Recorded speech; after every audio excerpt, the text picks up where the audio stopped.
It's that time of year again. Cold weather is just around the corner. Is your furnace ready for another winter? You're probably familiar with professional furnace checks, but do you really know what's done? A check involves over 20 technical steps. Here are two of the important ones.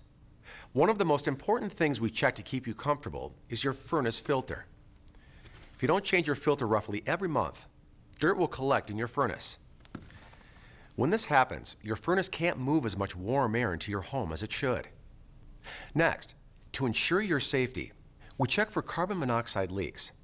Carbon monoxide is a colorless, odorless gas that can be deadly. It can get into your home when your furnace's flame isn't adjusted correctly, or when there's a crack in your heat exchanger. Both your flame and heat exchanger need to be inspected. Your furnace works hard all winter to keep you warm. Be comfortable and be safe. Have your furnace professionally checked. Give us a call. We'll be happy to help you out.